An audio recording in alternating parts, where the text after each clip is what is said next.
জামাত BNP যারা এর নেতৃত্ব দিয়ে আপনারা জানেন কাজীপাড়া এবং 10 নম্বর যে স্টেশনে তারা ভাঙচুর করেছে, অগ্নিসংযোগ করেছে। সেই ঘটনার সাথে আমরা 4-5 জনকে আমরা অলরেডি আমাদের আওতায় নিয়ে এসেছি এবং তারা আমাদের কাছে সব কিছু স্বীকার করেছে। যারা ঢাকা শহরে অরাজকতা সৃষ্টি করেছে, ঢাকা শহরের বিভিন্ন স্থাপনা বিশেষ করে বিটিবি ডাটা সেন্টার এবং সেতু ভবন থেকে শুরু করে স্বপ্নের মেট্রো রেলে তারা আগুন লাগিয়েছে, আমরা মনে করি মামলা রুজু হয়েছে। আমরা মনে করি সেই মামলায় আমাদের ডিবির টিম তদন্ত করছে।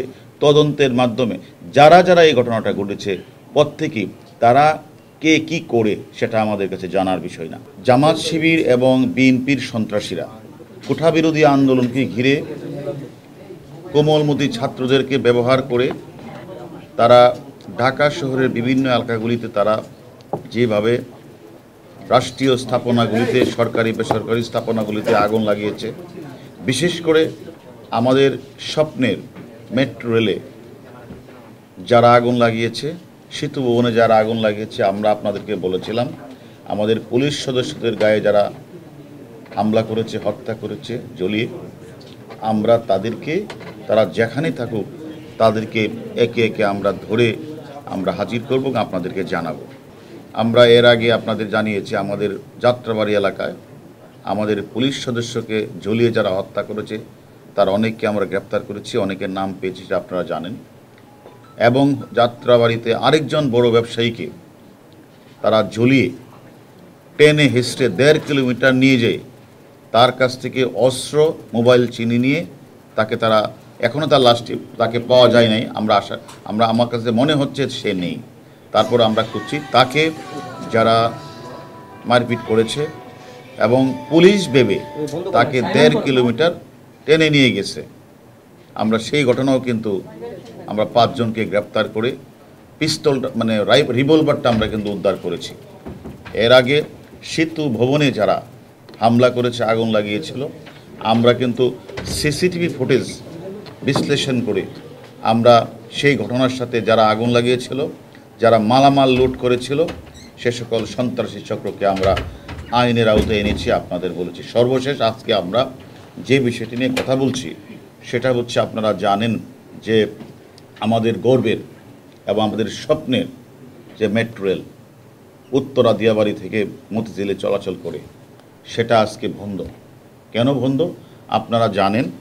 19 তারিখ কোঠা আন্দোলনকে ঘিরে একটি সন্ত্রাসী মহল জামাত বিএনপি যারা এর নেতৃত্ব দিয়ে আপনারা জানেন কাজীপাড়া এবং 10 নম্বর যে স্টেশনে তারা ভাঙচুর করেছে, অগ্নিসংযোগ করেছে।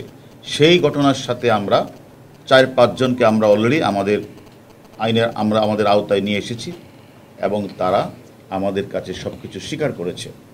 এবং এর মধ্যে যে নেতৃত্ব দিয়েছে মাস্টারমাইন্ড হিসেবে তার নাম হচ্ছে আবু হান্নান তালুকদার। তিনি যুগ্ম সাধারণ সম্পাদক কেন্দ্রীয় ছাত্রদল।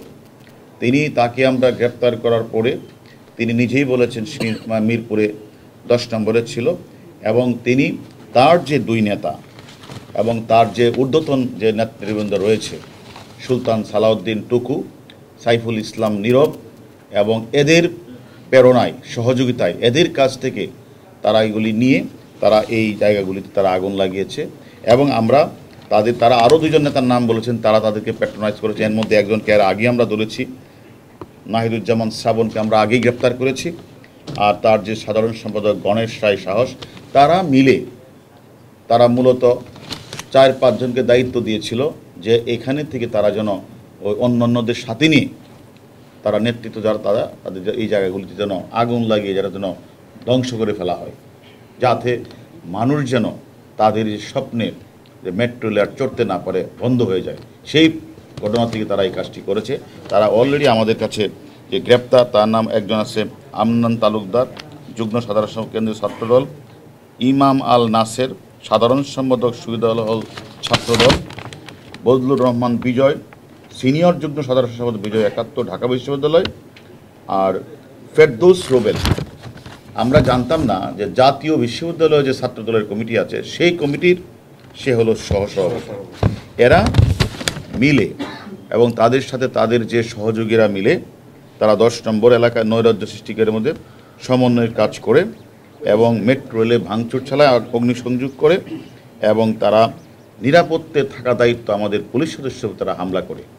আমরা এই ঘটনা, মেট্রো রেলের ঘটনার সাথে আমরা অনেকেরই নাম পেয়েছি, যারা নেতৃত্ব দিয়েছে তাদের এর মধ্যে 4 জনকে আমরা গ্রেপ্তার করেছি।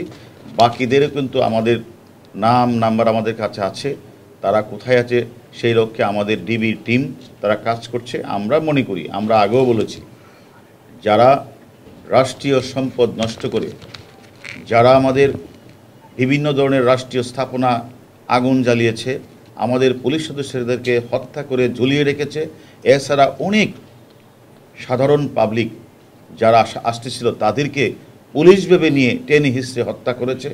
এবং আপনারা জানেন উত্তরাতে একজন নেতার পিএস তাকে মেরে তাকেও ঝুলিয়ে রাখা হয়েছে। এই যে বর্বরোচিত যে হামলা এবং এই যে বর্বরোচিতভাবে মানে কুপিয়ে, কাউকে ঝুলিয়ে, কাউকে টেনে হিঁচড়ে এই যে হত্যাকাণ্ডটি সংঘটিত করেছে, আমরা মনে করি তারা বাংলাদেশের উন্নয়নের পক্ষে কোনো লোক না। তারা, আমি মনে করি তারা বাংলাদেশকে অকার্যকর করা, বাংলাদেশকে ধ্বংস করা, তারা চক্রে ষড়যন্ত্রে লিপ্ত। আমি মনে করি এদের পর থেকেই যারা এই ধরনের কার্যক্রম চালিয়েছে তারা ঢাকা সহ ঢাকার বাইরে যে কোনো জায়গায় তারা লুকিয়ে আছে। আমরা মনে তারা লুকিয়ে থেকে তারা পার পাবে না। তাদের সেই গর্ত থেকে আমাদের ডিবির চৌকস টিম খুঁজছে, প্রত্যেককে আমরা আইনের আওতায় নিয়ে আসবো। অনেকে মনে করেছে ঢাকা শহর ছেড়ে পালিয়ে আমরা হয়তো গ্রামে অথবা অন্য শহরে চলে গেছি, এটা মনে করতেছে জামাত শিবির চক্র, বিএনপি নেতৃবৃন্দ। আমি মনে করি সেটা হবে না। যারা ঢাকা শহরে অরাজকতা সৃষ্টি করেছে, ঢাকা শহরের বিভিন্ন স্থাপনা, বিশেষ করে বিটিবি, ডাটা সেন্টার এবং সেতু ভবন থেকে শুরু করে স্বপ্নের মেট্রো রেলে তারা আগুন লাগিয়েছে, আমরা মনে করি মামলা রুজু হয়েছে। আমরা মনে করি সেই মামলায় আমাদের ডিবির টিম তদন্ত করছে।